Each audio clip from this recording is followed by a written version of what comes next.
Hello guys and welcome back to another YouTube video. Don't know why I randomly emphasized that. But yeah, today in this video we will be talking about Deon Jackson, running back out of Duke. Deon Jackson is an interesting player. He's decently fast. He runs a 4.4 40, so he's pretty. I don't want to say he's pretty fast. He's good. He has good speed. He doesn't have like amazingly blazing fast speed that's gonna, when you see it on tape, you're gonna be like, holy crap, that guy's fast. But he doesn't have insanely slow speed to where you're gonna be like, oh, does this dude eat like 10 donuts before the game? He has good speed. It's it's a step above decent. It's not just like every other player. It's good speed. He can also break tackles. If you look at some of the clips, he has a pretty good stiff arm, and if he lowers the shoulder, he can shed a few tackles. Whether that's due to poor tackling or not, it's hard to say sometimes. Usually it is, but it's the same thing in the NFL. It's just the reason there might be less broken tackles is because the NFL players make that mistake way less because they are NFL players. But they still make that mistake, and if Deon Jackson can capitalize on that sometimes, it can end up in him scoring a touchdown or taking it for 20 yards, getting good chunks of yardage.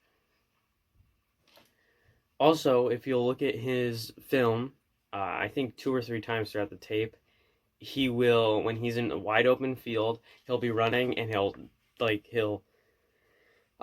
his head forward like that, like track runners do. Like he'll be running and then he'll go and put his head forward like track runners do. I'll probably show the clips of it. But I think that's cool.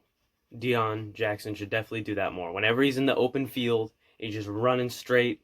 He needs to do that every time. That's so cool. I like that. That's something that I have not seen from a player before. Not that it makes him any good, any better than anybody else or any worse than anybody else.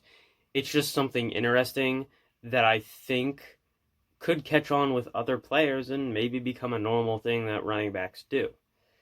And, we can trace it back to Deon Jackson. Maybe one day ask him, hey, why'd you do that? Get some cool answer or something. But, yeah, he has some promise.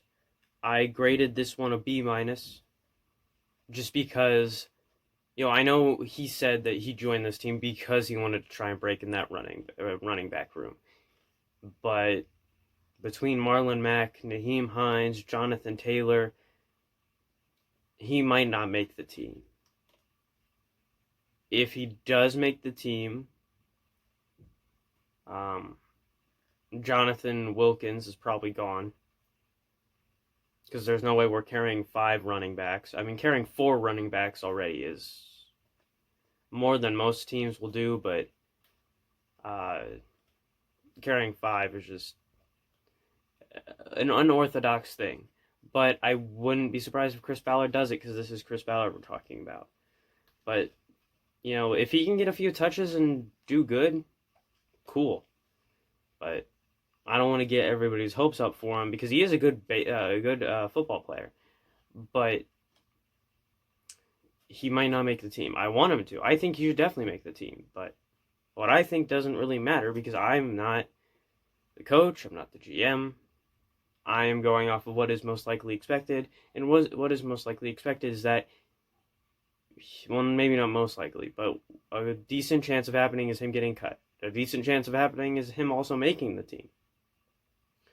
It just depends on how he performs. So, preseason's going to be interesting. I want to see him get a few touches. That's going to be cool. But yeah, I will see you guys next time. As always, I'm not funny, and we still have 2 more to do, and they will come out over the next few days. See you guys next time.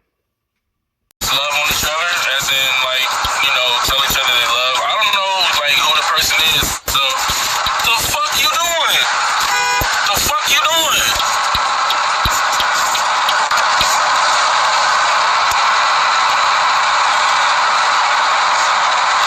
Dumbass. My bad, y'all.